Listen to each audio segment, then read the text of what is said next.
All right, today we have Ben Baldus of Baldus Horsemanship. We are in Gainesville, Texas, and I want to thank you for joining us here. We drove down today. We've literally been here 15, 20 minutes. And so, as usual with some of these podcasts, I'm hearing it all for the first time myself. But I first met Ben briefly at the Hackamore Classic a couple of years ago in Tulsa, Oklahoma. And I visited with him. I have a cousin that has been working for you now for how long? Almost a year and a half. A year and a half. And I appreciate him coming on. Want to get Ben on because I really feel like he has a lot of horsemanship and has a good story and a backstory from what I have heard and what little research I've done on him. And I think you were in the Road to the Horse once? Yes, sir. Once? Yeah, as a wild card. Wild card, yes. And anybody that can go in there and pull that off and have a pretty successful event and even step up to do that in the amount of time you have to do has to have an enormous amount of horsemanship to do that in my eyes. Oh, thank you, sir. And Ben, he's going to tell us more about what he's shown, where he came from, where he got started. So let's just go back to where you were born and from the very beginnings. Yes, sir. I was born and raised in Michigan. So a little ways from where we're at today. Yes. Yeah, exactly right. Exactly. I can say that I'm from Minnesota, so we can jive on Yankee there. Yeah, you're used to the snow also. Yes. Yes.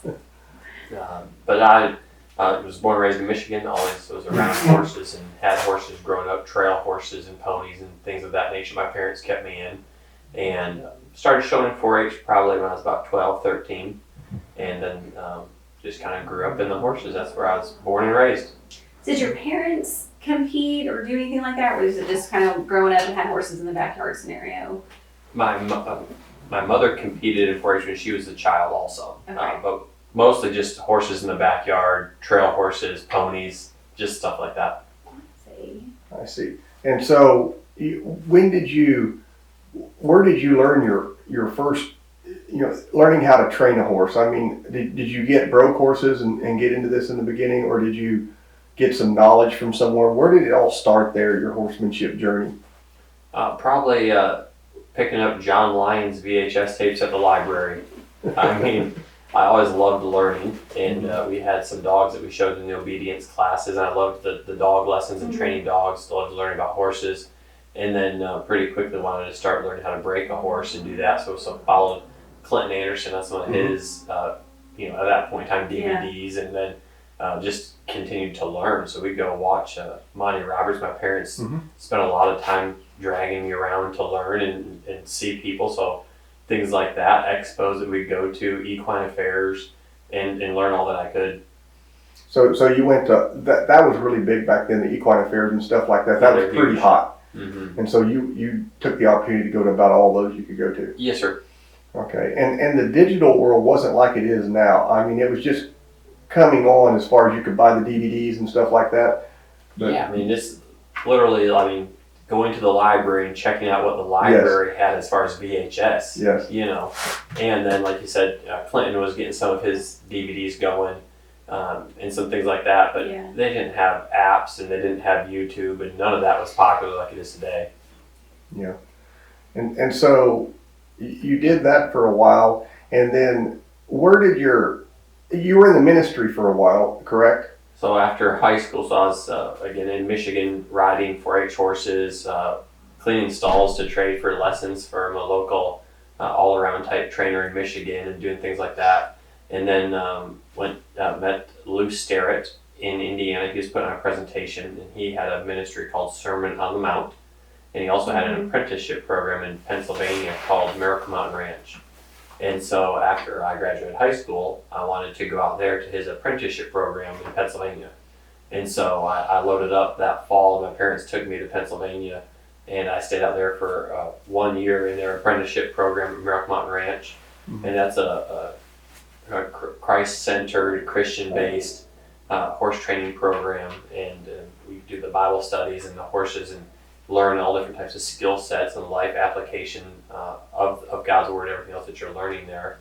And I was there for 1 year as an apprentice, stayed on a second year, and as a second year I worked for Lou traveling on the road with Sermon on the Mountain. So my job on the road was to take care of the horses and help assist with events that he was putting on. So he would have host an event on the road, and we hit like every state in the United States and traveled for a month or two at a time when we would go out, and a church or like an organization would put on a Sermon Mount event, and it'd be 2 or 3 nights in a row, and he might take a colt and do a pony demonstration called mentoring, using an old horse and ponying a young horse, and I would help ride the young horse and help during the 2-hour presentation with anything he needed.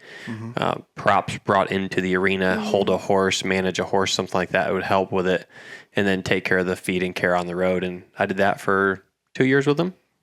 Okay. Yeah, it was really fun. I loved it. Learned a lot. And for 2 years of that, you're basically going on the road and they're presenting like colts that are problem horses or everything. Everything. Yep. Anything a horse does, which is all of it, that could relate to our spiritual lives or our spiritual journey, and he would compare it. So if you were taking a colt in the round pen for the first time and breaking it in the round pen, the analogy could be drawn between the colt coming into the round pen, running the walls, fighting the walls. You put a halter on him, he's fighting the halter. He's fighting all these pressures in his life. And ultimately, the thing that changes for him is not that the pressure goes away or the round pen changes or the saddle changes, but his relationship to the master changes.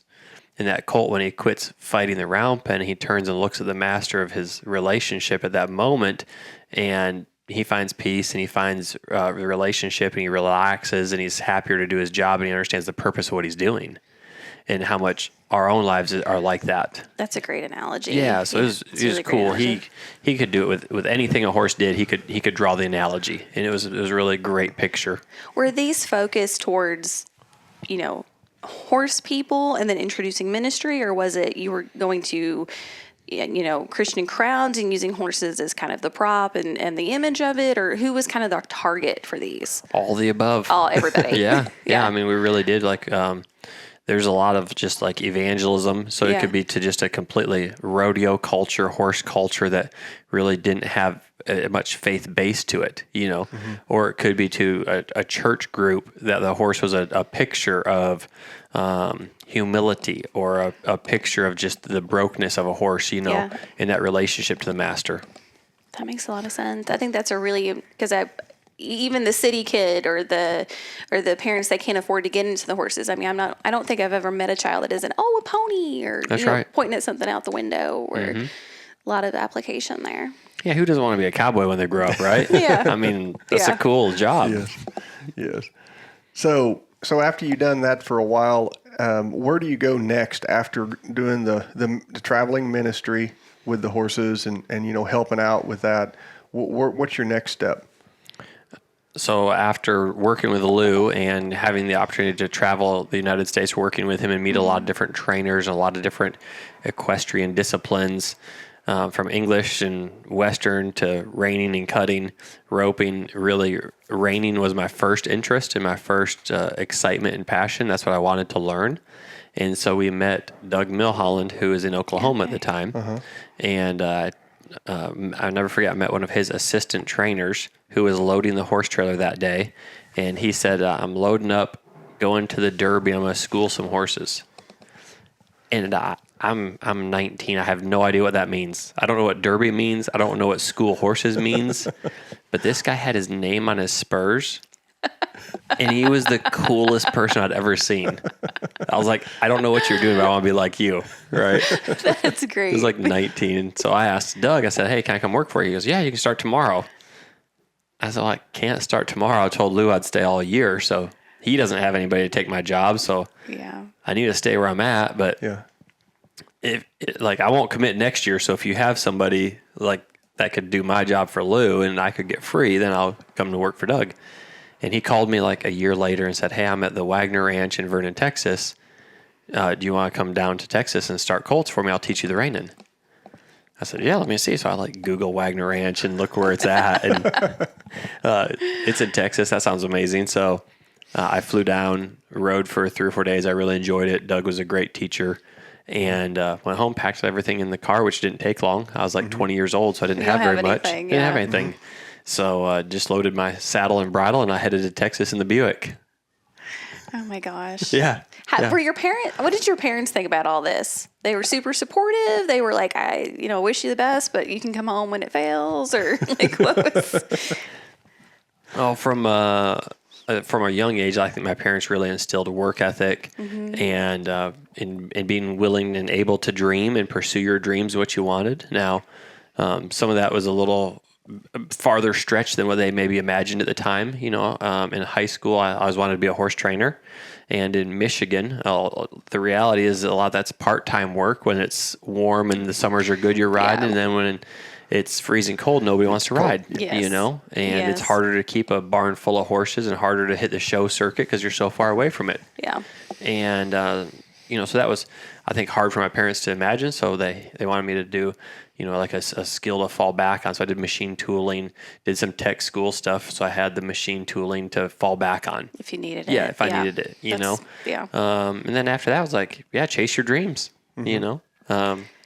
pray about it, see where the Lord's leading you, but pursue your dreams. And if Texas is where it's at and what you want to do, and a couple other things like going to work for Doug. Doug was a great man of faith, great family man, raised his whole family in the business, and all his reputation of being a godly man and a great teacher and a great mentor were the things that I wanted to go work for. Right? You can go work for anybody, but you're under their reputation and you're under the way they teach and lead and run their business. You're under that. And so whatever you're around, you're going to be like. My parents always taught me that from a young age. Like, look at your friends. You are a combination of your friends. You're going to be like those who you hang out with. So that was always instilled in me at a young age. And when I met Doug and I saw Doug teach and I talked to Doug's team that worked for him, I was like, and talked to Lou too and said, and Lou said, yeah, that's a great godly man. He's been very successful. He's won the futurity. He's a Hall of Fame rider. Like, that would be a great guy to learn from. Okay, that's where I want to go. Well, and you are the influence. I mean, you went down for horse training and to have a job and get in the industry, but you're also an influence of who you're with, like you said. Absolutely. I mean, whether that's going to be intentional or you say, okay, I'm only here for the job. I'm only here for the horses. It doesn't matter because if you're spending 8, 10, 12 hours a day with this person, whether you're knowing it or not, you're taking up the impact they've had on your life. So I think that was really a smart choice. And I think of your story and I think of how I would apply that. My oldest kid's 19 and the youngest is 10. And it's like, I can only hope that they would want to go and keep their values intact as they pursue what they want to pursue. But you're taking care of more than just getting a skill set. You're building character still at that point at your age. Because you were, 21? 20. Yeah, 20. I mean, you're still so malleable at that point. Very impressionable. Yeah. That could have been a whole nother avenue. It's kind of like when you start those colts. They're so impressionable in the beginning. And we don't want to, I always felt like you can get them mechanical, but then you lose the feel that they might have because they're more like robots, I guess you could say. And then when you have to call upon them or count on them, it's not there because they were never committed to it anyway. And I feel just like when people go to work, I mean, Dylan has said nothing but good about being down here, Well, that's kind. It's been a great thing. I mean, a great thing, and I think he's very thankful. And when I found out he was coming down here, I said he's in good hands.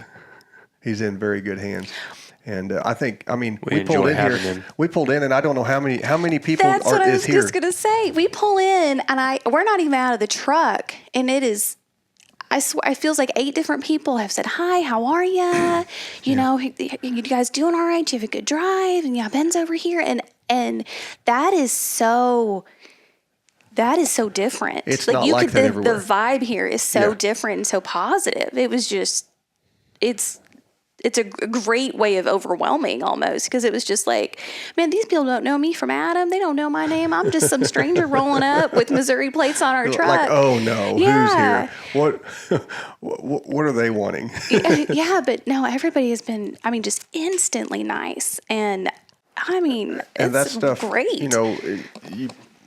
You were around, it sounds like you were set up to be around the right people early on, and Yes, sir. and that helps so much. Well, and that was one of the things like working for Lou, that on the road, like he had pressure of making the next event, and like a truck would break down, and we'd have just travel and things that happen, and he always maintained a positive attitude, maintained a lot of prayer about his life and what he was doing, and his focus on the Lord, and maintained those things in his life. And then working for Doug was always very patient. He was very kind, always very welcoming to anybody that came over and wanted to learn or take lessons, and just very open to a lot of that stuff, and truly, I think for our team, like for the horse training, it's neat to watch somebody do something impressive with a horse, like to show, okay, that's neat. But how does that affect others, and what are you doing with it? And so if you're not investing in the next generation, either in a discipleship fashion of some way, like your skill set just lives and dies with you. That's it. So you need to give it away. You need to be helping others. And the better we are at that, the more we grow our industry and the more we grow what we're involved in. So I enjoy the team's amazing. The staff are great. Everybody we have is really, really fun. They all work incredibly hard. They all catch the culture. They enjoy it. And really, That's like awesome. just everybody is in a growth mindset and a pursuit of being your best and doing your best every day, And so you went to work for Doug, and so now you're stepping into the performance world, into the reining. Mm-hmm. And so how long did that last, and what did that look like? Your tenure there, what was that like? So work for Doug was, I think, 6 years, and we did reiners for the first 3 or 4, primarily focused on like reining futurity, derbies, the NRBC, the major reining events, and showed horses for Wagners and learned to show, and Doug taught me how to show. So that was, huge, and what a stepping stone that was. And then after I was probably there 5 or 6 years, Doug headed back out on his own, and Wagner asked if I'd stay and be the head trainer there. So I stayed for another 2 or 3 years. My wife and I were married, and we both worked there together.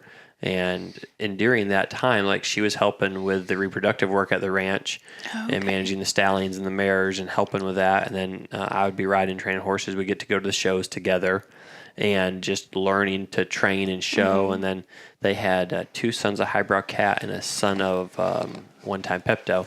And those stallions are bred to cut and bred to cow horse. And we were doing reining, and I thought, man, this is really difficult on these horses. They're kind of more suited to cow horse. I've never done the cow horse, but there's a reining pattern in it. And if I could learn the cow work, and I already know some of the reining, maybe we could do the working cow horse. And I had 2 really good horses the first year I went to Reno, and I was instantly hooked. I just loved it, and loved the feel of a cow coming out in the fence work and being like, this horse needs to be on my team, and we need to be a team against the cow to work this cow correctly.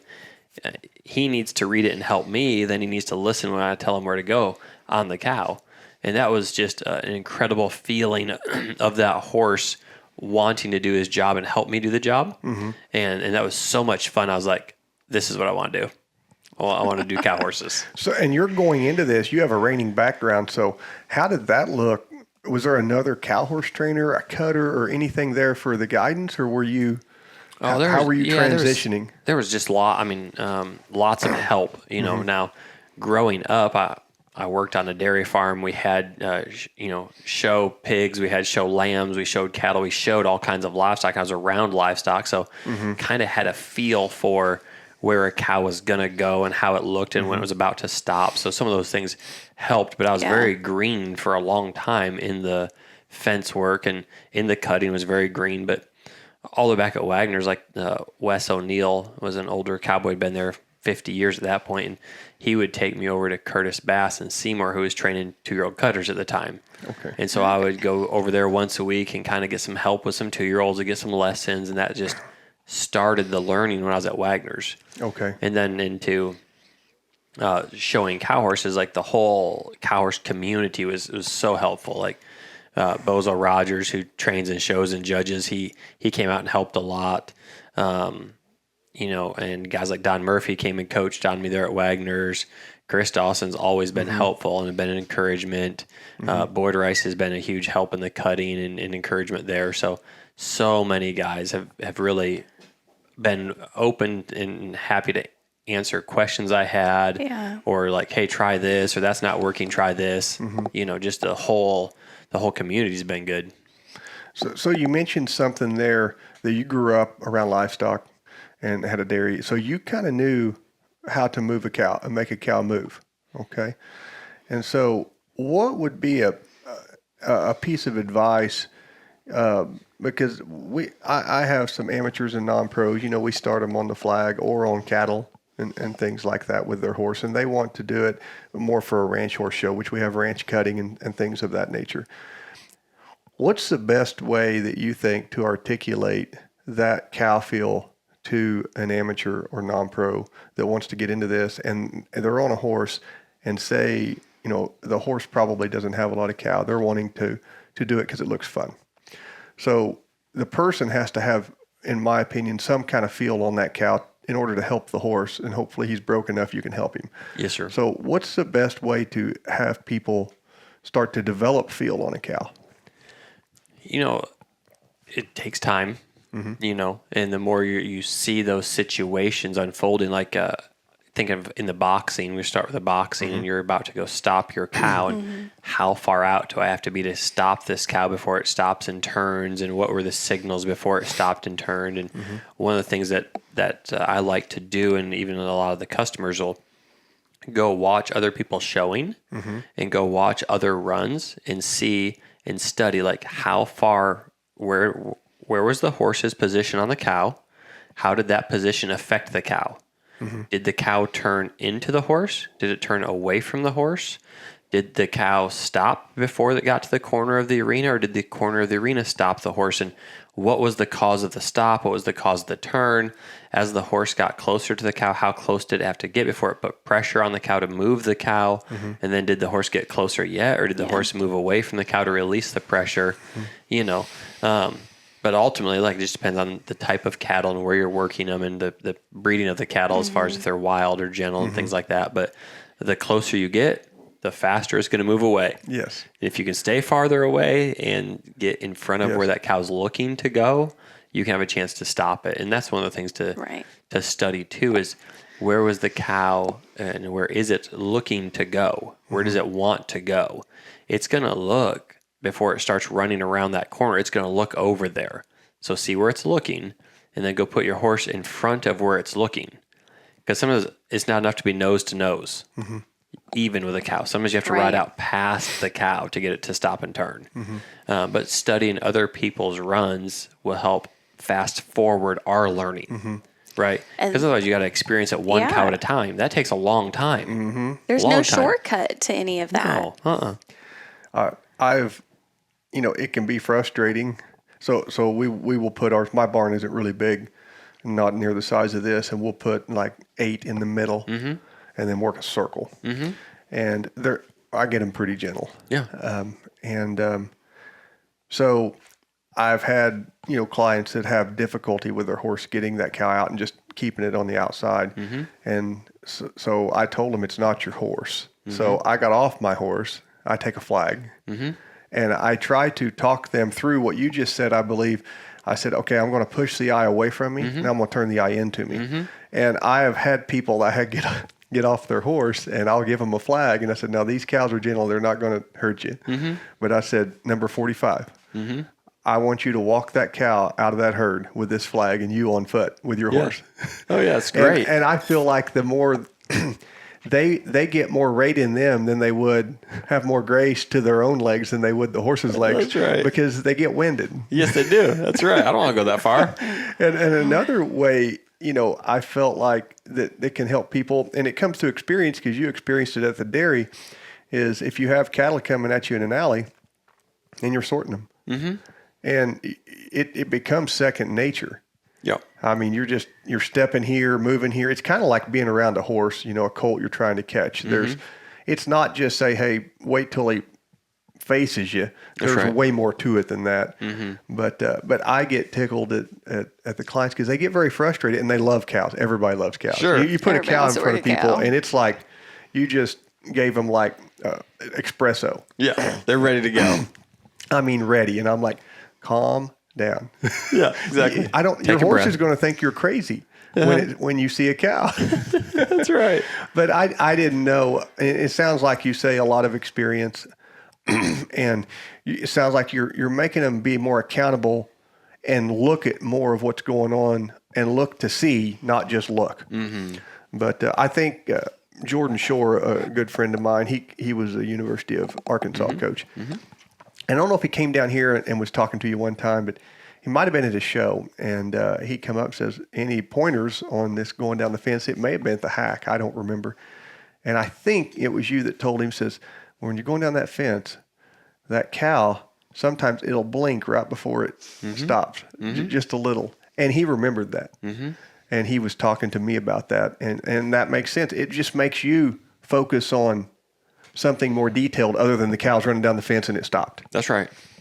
And I guess, that's how those good cow horses probably pick up on every minor detail. Yes. Yeah, how they see the signal before we do. They can sense, like, in that fence turn, running on the fence, like, they're closing the gap. It's about to happen, and they start getting their bodies in position to make that stop and turn with a cow. They start knowing where to go, and they start seeing the signals. So you're at Wagner Ranch, you're training there, and you said how many more years after Doug left, he went I back think home? that's like 3 more years. And you were or 3 head more there. years? Yeah. Okay. And then, now, did you go to the Road to the Horse while you were at Wagner? Or was that after? Afterwards. That was after? Yes, sir. So what do we do after Wagner? Where'd your life lead you then? So we loved it there. We were going to stay there at the ranch. Such a great experience and just learned so much. Got our start there. And the ranch ended up being for sale. And everybody was kind of talking that the new owner probably wouldn't continue with the show horses. And so my wife and I were looking at what to do and found a place. A friend of mine, Cody Minning, told me about a place in Bowie. He had already moved to Bowie. There's a place in Bowie for sale. So we went and looked at it, liked it, bought it, and moved to Bowie and started building. There was no arenas or anything, so we started building pens and arenas and, building Bowie. And we were there, built that. It was a 20-stall barn and just added on to that and trained there for almost 5 years. And the business was growing to the point where we were like, hey, we really need either we need a indoor arena or more stalls or both, or we just sell this and find the next one.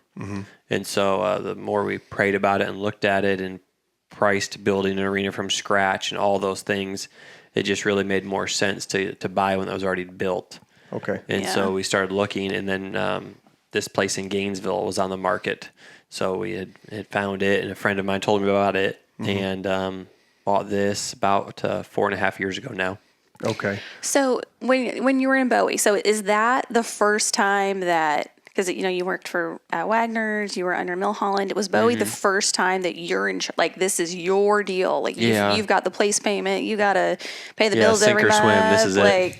like you've got to make it work. And Yes. and so how long were you there before you felt like you'd outgrown it? I mean, probably 3 years, 4 years. Yeah. That's pretty quick. I mean, your reputation must have carried with you from that point. Was there a learning curve you came across doing that, as far as, you didn't have a safety net of having working for somebody at that point? Was it just, did you have enough guidance from other trainers that you'd been around that gave you good advice on how to run a whole place by yourself and cover it all? Or did you have a lot of that responsibility when you were You feel pretty in the first did you place? feel pretty confident with stepping it on up? I mean, I think, no, I didn't feel confident with it. No. I mean, when you're trying to make a good decision, but I remember being at Wagner's, again, like, if we stay here and they don't keep the show horses going, like, I'm happy to start colts, but I love showing. Like, that's where my passion is. So what does that look like? And then making those decisions like, okay, if we start our own business, how many people would send us horses? And you're trying to make a list, like how many horses could I get? There's there's 5 people that might send a horse, 2 of those might pan out. Turned out it was 1, So for the first month, there was 1 horse in training, which was great because I had lots of time to build the rest of it. So I borrowed a welder and built and worked. And again, my parents taught us how to work and taught us how to be creative and to learn and never to be afraid to ask for help. So if it's something I didn't know, I'll ask for help. I'll find help. I'll figure it out. I'll go ask somebody. And so there's so many people, again, that helped us to build it and to grow it. And my wife and I have both always been very frugal, and she's always managed the finances very well and been very responsible. So like at Wagner's, we knew we needed pipe to build the arena. So we were going to do pipe and quarter rounds around the bottom for a wood look to it. It'd be really classy. That's what we want to do. So we start pricing what would be rods, joints.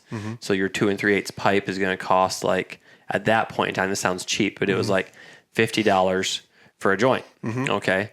And that's 30 foot. So I started asking around. I'm like, hey, I know out in that pasture, there's a bunch of flow line out there.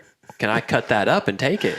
They're like, yeah, like, for like $1 a joint. Yeah. Okay. So from 50 to $1. Yes. Yeah. If I cut it and pick it up. Okay. What's a saw cost? Now I got a little boat trailer to load it in. I mean, a rickety piece of junk boat trailer that I can stack it in. Yes. But we spent all summer, like, as soon as we'd work horses till we couldn't work any more horses, then she would carry buckets of water in the back of the feed truck to put out fires, and I'd be out there cutting pipe, and she's got water to put it out the fires. But we stacked up so much pipe that when we got to Bowie and started building, it was like, I have pipe that I already picked up and carried over there. That's awesome. And that's just, one example of ways that we were creative and frugal and built it as best that we could afford at the time. And did the very best. So was it scary? Yeah. Do you ever feel like this is the place where we've arrived or we've made it to this one, are ready for the next leap? No, it never feels that confident in that. But just with lots of prayer and seeking wisdom and asking advice. Like I remember when we started laying out the arena, I'm going to build the arena. I drew the arena probably 20 different times and asked 10 different people that I respected what the right arena dimensions would be, and where to build it and what the ground needed to be like, and hired a consultant as much as I could afford, which wasn't much, but to seek wisdom and advice and learn from other people, Yeah. So leading up to that, right after Wagner Ranch, at some point in time, you how did going to the Road to the Horse, how did that come up? How did you get involved with that? What happened there? A couple of opportunities that continued to open doors just because of the relationships that we built. There at Wagner's, I showed a horse in the versatility, and I won the world in the versatility. And then after that, Western Horseman wanted to come out and do an article on Wagner's AQHA world champion in the versatility. Okay. And so I was there. I trained the horse, so we kind of got hooked up with Western Horseman and Ross Hecox. And then he continued to want to come out and do some other articles for Western Horseman and some training-based articles. And those relationships started to grow. And then that grew into Western Horseman at that time having Road to the Horse.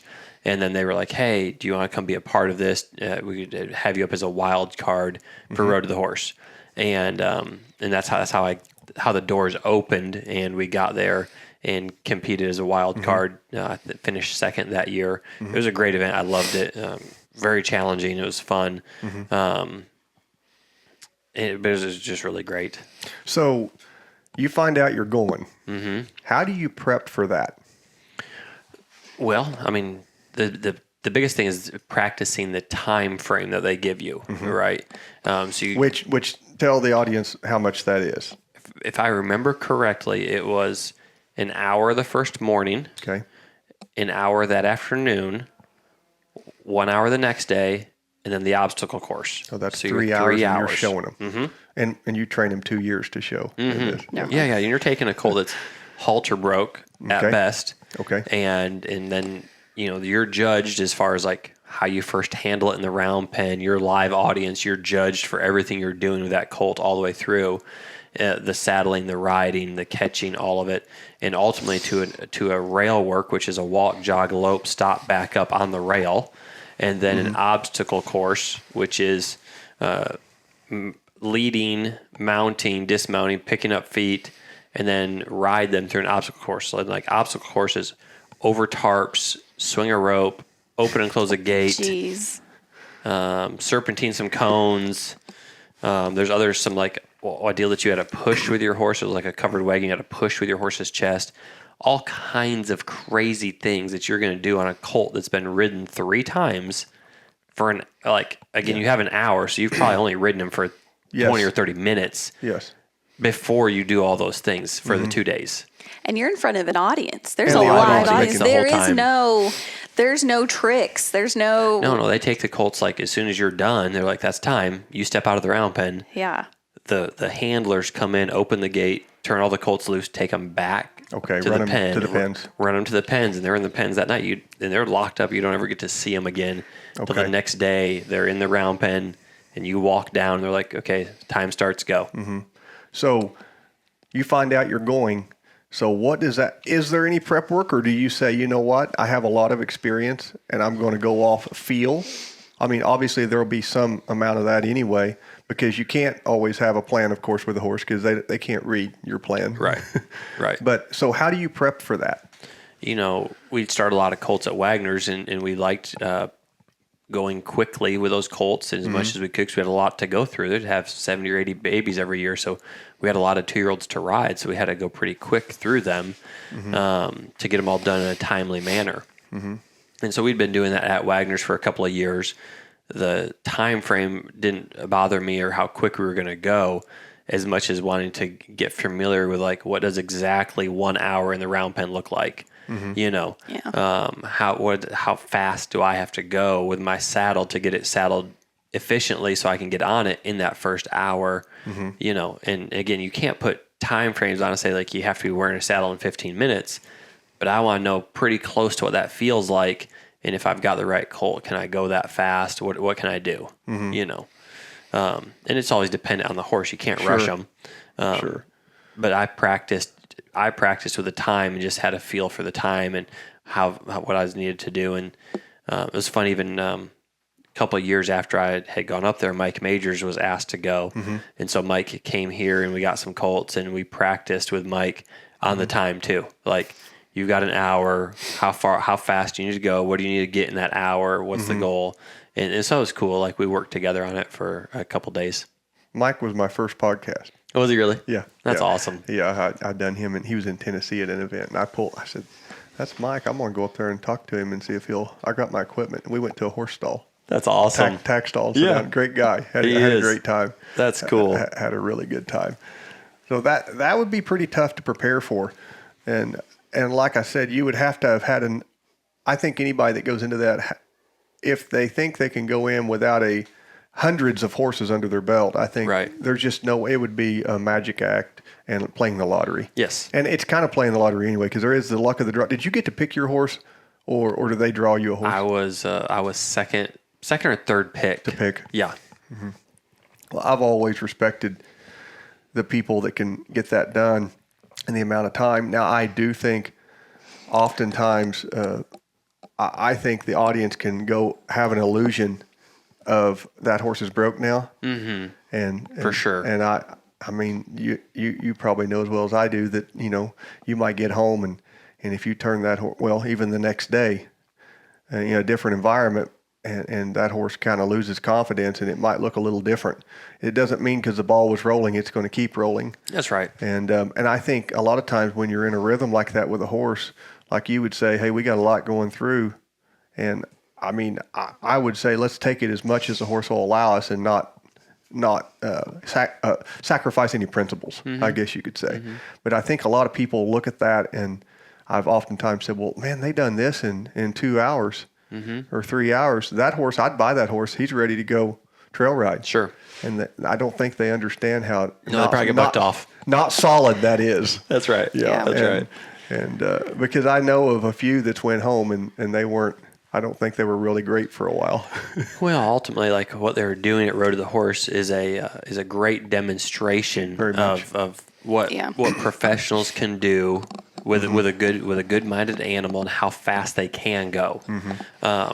And we still when we're starting colts here, we go quick. Yeah. But never to compromise the colt or scare the colt, and it's always unique for each colt. So Yes. if we get one in that's wild, we go a little slower. If we get one that's super confident and quiet and very trusting of humans, then we can go very quickly, have it saddled and ride in 20 or 30 minutes, But again, always what's best for the colt and what they can handle. You're exactly right. Like the Road to the Horse, just because those horses have done the obstacle course and been through everything doesn't mean they're finished safe to trail ride for anybody. Right. That professional knows what to do. Yes. But they're not. They're a long ways from safe for the general public or ready to Absolutely. for something like that. And don't try this at home. That's right. That's exactly right. Yeah, for sure. Man, I love watching it. I know this year they've got some new people going to be in it, and it'll be nice to watch and hear how everybody does. It's a great thing to watch. I think It is. and it's people, unless they've started colts, they don't understand how hard that is. I mean, I can't imagine being under that pressure, under all those eyes, the audience, the horse, and trying to do the best you can for the horse, but not compromise and get greedy. I would think that would be tough, not to get greedy. And it's like, I've loved watching that year. Wade Black was the one who won the wild card. He was fantastic. He's so capable. His Martin Black's son grew up in the industry, been starting colts his entire life. He was incredible to watch.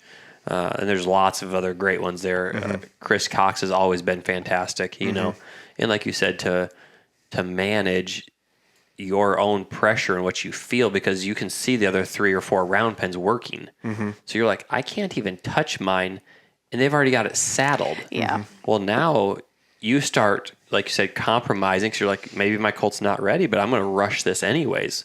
Well, now he's going to get scared. He's going to start bucking. There's going to be lots of other things that happen as a chain result of moving too quickly.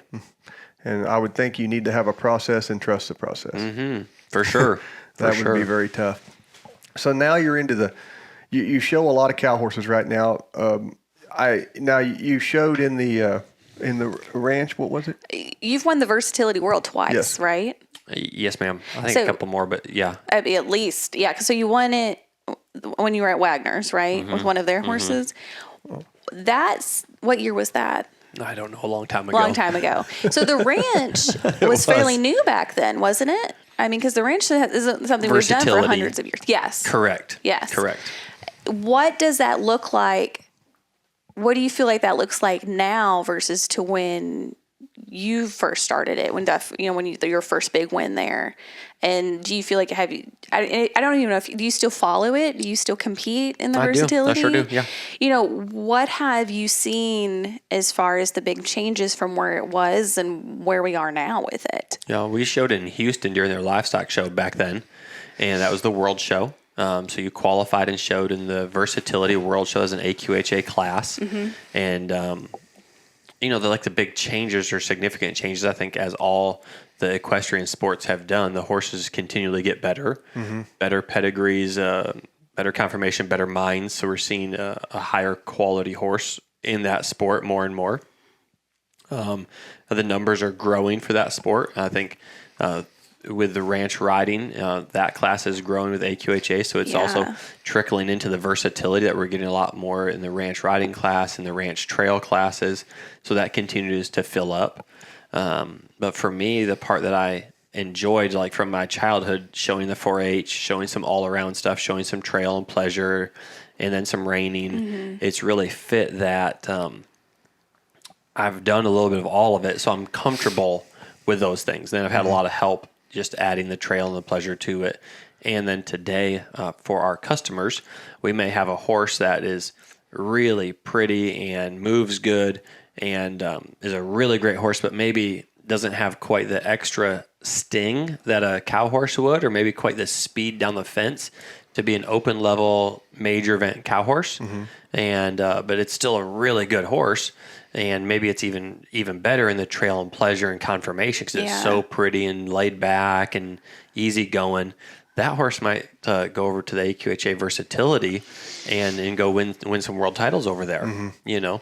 And that's a great thing that I get to offer those customers who have some horses that they might want to keep. So I'll we've shown in it every year, and I'll have probably 3, or I think right now it looks like 3 junior horses and 2 senior horses for it again this year. It's in June in Amarillo. Oh yeah, they moved it. Yep, they did. So that keeps us busy because we are always focused on what horses we get qualified for the versatility, and then what's going to go show in the versatility each year. And that is growing so much. Yes, sir. I mean, even the local ranch horse shows for us, that's our main clientele. Yeah. And so you, like you said, you have to be able to do a little bit of all of it. And I think a lot of the non-pros and amateurs, they look at it and they think, I can do this. And sometimes, you know, the cow horse obviously can be a little intimidating. Sure. You know, and they said, hey, look, I don't want to go down the fence, and I hate to just go and box. But is there something else we can do? And they go to the versatility shows, and they feel like there's a lot of different classes that they can get in and have fun. Well, and I think the other thing the versatility offers, again, to be a cutting horse person or a cow horse person, you probably need to have cows at home. You know, it's hard to show in the cow horse if you have no cows to work. 2 of our events are cow related, and you need good ground to slide. So that's hard to get into as a non-pro or as an amateur. But the versatility is like, well, I can work on my trail in the pasture. That's how we show. We show outside, so I can work on my trail in the pasture, put some logs out there, back through an L, work a gate. My trail's done. My pleasure can be outside. My conformation, you know. So now we only have the reining and fence work. So if I can get a few lessons, I can still go be competitive there. A great place for people to get started. And I think it's saved the horse show world a little bit as far as the horse shows where you maybe AQHA shows and stuff. It has really, I mean, it all kind of happened and blew up kind of around COVID. I felt like it just really intensified in people wanting to do it and get out. Yes. And then, of course, Hollywood has had a big influence on it, too. I mean, all the shows that's came out, I think that's really changed a lot. I mean, I've had people walk in the barn and says, I want my horses to ride like they do on TV. That's right. And I mean, they're not talking about Bonanza. That's right. You know, and that's really, I think, put more fish in the pool. It really has. And horses came up because of that. That's right. Yeah, and it's good for everybody. And not to mention just having an out for the horses. Now, do you guys rope any? We sure do. And so that's growing. Yes, it is. I mean, crazy. Yeah, and I've not really. I don't know to the extent that it's growing, other than I know you're seeing a lot of horses that are going in these sales that are qualified, the stallions for the Riata buckle or any of the buckles they have. And those colts are bringing good money, and people are going towards it kind of like they do the cutting and the reining for the futurities. Yes. And there's a lot of guys winning a lot of money in the futurities, I believe. And that's really blowing up. And that gives, I think, another out for these horses. That's right. I mean, so there really isn't a reason a horse can't do something. That's right. I mean, with everything that we have out there right now. Yeah, and if I have an avenue for everything, like you said, you have one that's maybe just not quite enough of that one characteristic you need for the cow horse, but it can go be great at the ranch. I think that's also just the sign of a great horseman, is just knowing where a horse belongs. Because if you take a horse that is going to sell there, and then you end up just trying to put a round peg in a square hole. That's right. It's nobody's happy there. The horse isn't happy. You're not happy. Nobody's winning, and there's a lot more avenues for things than I think there used to be. So your next show you probably have is World's Greatest. Yes, sir. Is that right? And that's coming up in, is it February? Yes. Yeah. Yep. February 13th we'll move in. All right. You got a barn full going? Yeah, it'll be good. Are you in the World's Greatest? No, sir. I showed in it 4 years ago, made the finals, finished third. Wow. Yeah, it was great. Yeah, it was a really fun horse. His name was Playin' Motown. He'd been a horse that customer Caitlin Walker had shown for a number of years in the youth, and I'd used him and shared him at different times, like for the versatility. I think he's won the junior once and senior maybe 3 times in the versatility that horse has. He's a really neat horse, and so that year I said, hey, could I borrow him for the world's greatest? Yeah. So we got him prepped and ready. Mike Major started him in the roping for me. Oh, yeah? He put the foundation. He had him for like 2 months to get him roping for me. Yeah. And he taught him that, and then he went and made the finals. He's neat. That's awesome. So do you head or heel mostly? I do both poorly, but I can just barely head, and my healing's atrocious. Yeah. We rope a lot of muleys for the versatility. Okay. So after in the versatility style would be to do the boxing fence turns and then take your rope and go rope it. And actually stop them, not break away. Correct. Yeah. Yep. Stop them and hold them. So, we're scored in the track and the rate and then the stop and hold. So Okay. we do that and practice that a lot in the arena. And on that stop and hold, a lot of the typical saddles that a lot of them use are versatility saddles or cow horse saddles. So what do you do there? Because you're how do you get a saddle that has the feel that you can go down the fence and box a cow, but yet the fit to not hinder the horse or pinch the horse and rope and stop the cow? What kind of saddles do you use for that? Adam Swam at Saddle House makes one that we've kind of sat down and built together and like I said, got the seat as light and as close contact to the horse as we could and still reinforced the tree and reinforced those bars with a slightly larger horn cap to rope off of. And those saddles have felt really good. And that's what we've shown in the versatility for probably 6 years now. Okay. Yeah, 7 years. And they hold up really well. And that's the best feel I've found. That's pretty awesome because that's tough to get. Yes, it is. I've always felt. I mean, I used to team rope some and calf roped a little bit, but I hate riding those saddles. Yes. Like you said, you can't feel the horse. I feel like I'm that high off the horse's back. Yeah. And because of the thickness of the bars, I assume. Mm-hmm. But okay. And so you're going down there. So in the cow horse, let's talk a little bit about it. So what do you feel your strongest event is in the cow horse? I know you have a reining background, but you love the thought of being on a cow. You've not worked for a cutter, but you've been around. You mentioned some names earlier that are definitely big-time people in the cutting world with Boyd Rice, I believe you mentioned. Mm-hmm. So what do you feel like your strongest event is? I think the reining is probably where I always feel the most comfortable. And again, because there's no cow variable, right? It's just you and the ground.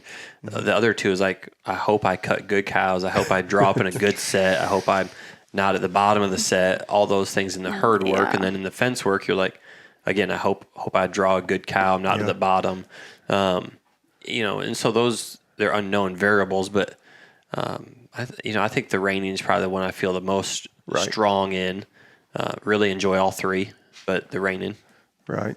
And so a typical regimen, I mean, do you work your horses on cattle about every day, or do you have like so many days working them on the reining and then certain days are dedicated to the cow part or maybe the herd work? How do you do that in your training? For the most part, we've got an outdoor cutting pen, so if the weather's good, we'll have some cattle available to go work out of the herd, and those horses probably get 2 days a week out of the herd. Okay. And then if the weather's bad and we've been getting a lot of rain or even snow like we have lately, we'll be in the indoor arena, and we probably have cattle up every day to do reining and then a little bit of cow work. So whether that's focus on the boxing or the track and rate around the corner or just go focus on the circles. But we're probably doing something with a cow almost every day on the horses. Okay, but the cutting more a few days a yes, week. Sir. Yep. Okay. Do you typically teach your horses the cutting part first, and the connection to the cow versus doing more something like in the boxing?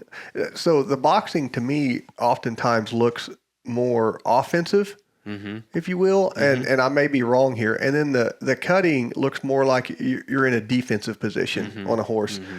And I run into horses that have been boxed on, say from some amateurs that they just started with boxing, so their horse didn't have a background. They went to a boxing clinic. The horse never seen a cow. Sure. And now they're offensively moving that cow. And what I see is a lot of times that horse first move is not to load, but to encroach upon the cow. And it creates chaos going the other way because you get behind the drive line.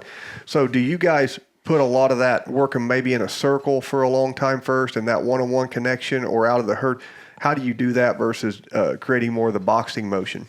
Yeah, good question.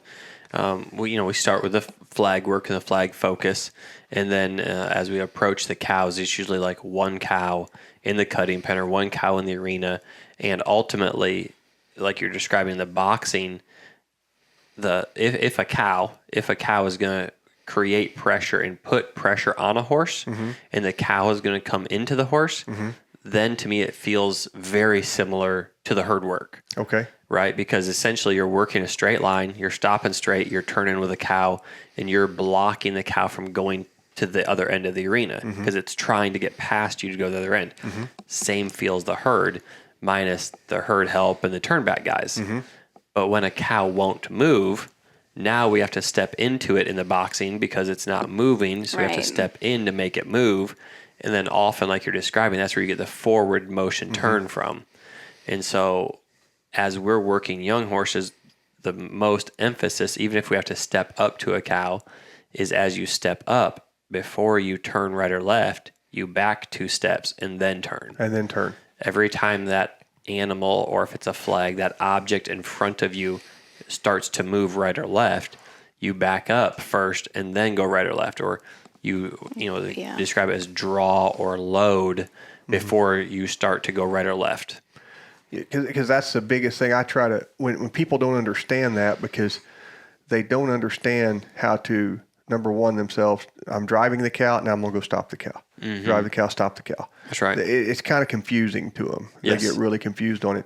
But I've told some, I said, if you'll watch the top guys box their cow before they go down the fence, most of the time their horse stops before it turns. That's right. I said, it don't come in and wheelbarrow. That's right. And I said, when you watch a lot of novice, they're just getting into it. It looks wilder because it's kind of created by the rider and horse. That's right. Creating too much pressure on that Oh, for cow because of sure. a poor For turn. sure. Because of a poor turn. Yes, you're exactly right. And I try to slow it down for him and said, so see his cow? You looked at it, but that horse actually stopped before it done the turn. Yes. But what they think happens is they come in and Oh yeah, they sling them into the cow and get faster and rushing into the cow for sure. Yeah, then it ends up being a train wreck. But well, so what has been your biggest achievement so far? Your biggest, it don't even have to be a win, but something, most notable thing that meant the most to you at this point in time. That's a good question. I don't know. I think on it. It's still to come. Yeah. How about That's that? good. I like that. It's still I to like come. that. That's good. I like that. I think the couple of things that have helped me in learning is like, I think oftentimes we pursue something like, I want to win the snaffle bit futurity. And if I win the futurity, or if I win the world's greatest, I'll feel like I've arrived. I will feel like a horseman at that point in time. And we've had some success in the versatility and in those successes, or even making the finals. None of it makes you feel like you've arrived. None of it is like the ultimate fulfillment. And so to me, it really comes down to, and you can't control the wins. You can't control what cow you get, and you can't control what the judges thought of it. You just have to do your best every single day. Love the journey, because every day is a journey, and every horse is its own unique puzzle. And so you have to love the journey and love the process. And if you're doing your best, loving the journey, loving the process every single day, there will be wins. There will be successes down the road. Now, most memorable one, probably the first versatility, like on that mare, because I was young and green and didn't think I could do it, So that's probably the most meaningful, first time to the futurity finals, like open finals, you're like, I'll remember those horses. Like that's a big achievement. That was the first time I made it. And then some of the other ones kind of, run together a little bit, and it almost feels like, well, that's your job now. You should make the finals. That's your job in the versatility. You should be good there, So those things change a little bit. Yeah. You still come back to having to love the process, and love what you do every day, and so now a lot of it I find fulfillment in helping our staff, in having the best staff we possibly can, the best team we possibly can. and to have that reputation that y'all described in the industry, right? Really like, I want it to feel like Chick-fil-A, right? Like people are like, it's the best. It We did. talked about that on the way down here. I did. Yeah. That's Like- great. Like they should be like, my pleasure, you know, like, Yeah, it's awesome. I've always said they're overstaffed, so they can help you. They're my pleasure. yeah, And it's clean. It's nice. that's exactly right. And we stopped at a place on the way down here, and it wasn't a Chick-fil-A, and it wasn't clean. Yeah, And it wasn't nice. you got it. and we left. That's right. That's right. And I think there's I heard someone, an elder, years ago tell me, he says, listen, it doesn't cost nothing to be clean. You know, you don't even have to be wealthy. You don't have to have the best stuff, but be clean and tidy. Well, and even physically clean, but I mean, even just as a person, clean about your life. You know, not pursuing things you shouldn't be pursuing and getting off the rabbit trail as it is. Well, so I read a really fun book by Horst Schulz, who a friend of mine, William Lewis, who's the shop president, he gave me that book, and he was managing a huge hotel string at the time, and he also worked with Drew and Kathy on Chick-fil-A, and the book's called Excellence Wins, and it was about doing everything you do with excellence. And he had it through his team and staff with the hotel chains and what he was doing, but really like it's customer service. Everything that we do in the horse business is customer service. We have to train the horse, but every horse has an owner. it does. That's a customer service. Yeah. And to be focused on that and to really be intentional in that, like, you know, again, the team just come and say, hey, I'm Emily, I'm Paige, how can I help you? You know, and they're there to help, and they're there to make sure your experience is good and that you've had everything you need from the first time the truck and trailer pull in Yeah. to if it's your 100th time coming for a lesson. Like your customer service experience should be the same. Yeah. And it should be excellent. Yeah. And they do. They're awesome at it. Yeah. Well, we had a great greeting here when we pulled in, and I had a trailer, but there's nothing in it, and there won't be anything leaving in it. But If you need them, we'll put some in there. I know you will. So what buckle do you wear? That's a good question. This is a Reserve World Champion in the Open 2 rein. That's awesome. Yeah. So there's 2 or 3 on different belts that I'll just pass around. Yeah, that's nice. I want to know what do you consider? I don't want to say what's the best horse you've ridden. What's the best horse you have valued up until this point in your life? Whether it's something you made a big win on, or if it's a horse that really taught you a lesson as a trainer, or what made an impression in your journey to this point? Oh, I'm probably most grateful and feel the most bad for all the horses I've wrecked, probably. Right? Yeah. I mean, I can specifically remember. Well, I'd I like was to not have that one expecting back. that. you weren't expecting I that. wasn't expecting that. Yeah. One particular mare, I'd watched a training DVD on lead changes and flying lead changes, and the guy doing the DVD obviously had an extremely nice 2-year-old, and he was very advanced, and he was kind of showing off how good he was by doing the DVD on a 2-year-old, right? So I'm like, I am so far behind. My 4-year-old is going to get it tomorrow. And of course, it's the lead change. Y'all, I smoked her. For a month, I did exactly what the DVD said, and it wrecked her. Like, completely wrecked her. Yeah, you couldn't change this without her throwing her head and running off. She was never the same. Drinking the wind. Yeah. So, like, you know, probably most grateful for her because I learned what not to do. Yeah. But also feel bad. Like, Yeah. she never changed leads again. Ever. Oh, poor thing. But then, like, other horses, there was a mare named Danny's Little Step at Wagner's. It was the first horse I showed in the ring. Doug trained her, and then I got her when she was 6, and she was the first horse I ever marked a 220 on. Oh. And that was it was in Stephenville. There's a little rain in, and she was in the Derby, and she marked a 220. And I was like walking back to the stalls. I was like, you know, to my wife, I said, Cameron, did they announce the score? No. I think they said 220. I said, for me? No way. No way. You know. So that mare meant a lot at that time. Yeah. The mare we won the world on meant a lot.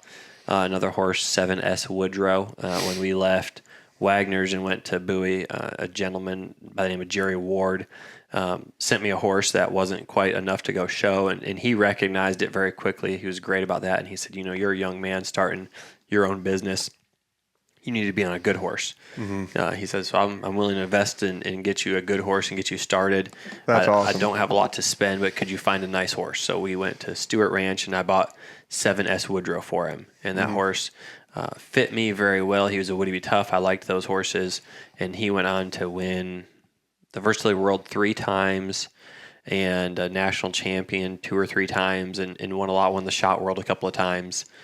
So that horse was very special to me because of that time in my business when I needed him, and he was for Jerry, and Jerry was a great customer, and Jerry helped me a lot get started in the business just with tips and advice and encouragement and things like that, Just he had a saying, he said, never feel bad about sending that invoice, and if they don't pay, don't ever feel bad about calling to get paid. He's like, you already did the work.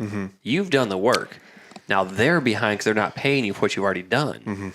He's like, don't ever feel bad about that. Like, they should feel bad. And that just helped me so much early on. That's a really great way of putting that. Right? Yeah. That's a great way of putting that. Because you kind of feel bad, like, well, they're behind again. I need a call. And he's like, no, the shoe's on the other foot. Like, you've delivered the best product you can and the best product ever. Like, you're doing it with excellence and you're doing your best. Shame on them for not paying you on time. Right. Shame on them. So he's like, call and get it. And like, if anybody's ever late, like, make them pay on time. You're running a business, not a nonprofit. Yeah. And it was so helpful. Just as a young trainer to be like, that is empowering to hear and being like, that's how I need to do it. Especially young trainers. Yeah, I think absolutely. sometimes, that happens. But, and then on the other deal, just like he was a great client for you, man, good clients are so, we couldn't do it without them. That's right. I couldn't. That's right. I really couldn't. And I've been pretty blessed to have some really good clients over the years. And it, because when you're a young trainer, you sure can't go buy the good horses. No, of course not. We have to get them. But yeah, that's a good piece of business advice for any business. That's right. That you're in. Well, Ben, I want to thank you for sitting down with us, and I'm glad that we were on our way when you called. I was hitting 44, and I told my wife that we're turning. Because we needed to turn or go right on down towards down 44 a little further because we were headed to Wichita Falls. I said, I'm so glad he called. I said, I'm sure he just got busy. I said, I'm glad he called. I'm going to come down. And I want to come back down again sometime. I'd like to hang out sometime. And bring some horses and ride with us. We'd enjoy that. Come down and stay ride for a few days. And I want to talk to some more of your help. Absolutely. And so how would people find you if they need to find you on social media or anything? We're on Facebook, and there's a website. Baldus Horsemanship? Yes, sir. Mm-hmm. Okay. Yep. All right. And call me. I'm terrible about answering it, but they can call. That's okay. I understand. I've had a couple of calls since we've been sitting here. Sure. So if people are slow to call back, I'm the world's worst too. I get it. So we're all busy. But I want to thank you for letting us come down and talk about this. Great. And I look forward to coming back again. If anybody wants to get into the cow horse, I highly recommend coming down. This is a great atmosphere down here. Well, thank you. Yeah. Thank you. We always enjoy having people come visit and come ride, so everyone's welcome. All right. Awesome. All right. You have anything? I learned a lot because I had only thought of you. I'm not as into. She was Googling you on the way down. I was a little bit because I know the research, right? I know he was as cow horse. Sure. And so to see that you had done, I knew you went to ride on the horse, but I didn't know you had done and you continue to do all this in the versatility. Mm-hmm. And I'm like, to me, that is it's such a sign of your diversity. And I really appreciate that. I think that's really I think that's looking out for the horses to find places to be versus. And I've yet to be around anybody in the cow horse yet that wasn't friendly and offered their support and help and everything. Everybody seems to be really helpful. They are. It's a great community. And it takes a lot because, everybody has to help one another, especially in the herd work. Yes, that's right. And everybody's cheering for one another. That's right. Anyway, well, I'm going to let you go, and we're going to call it a wrap, and I appreciate it.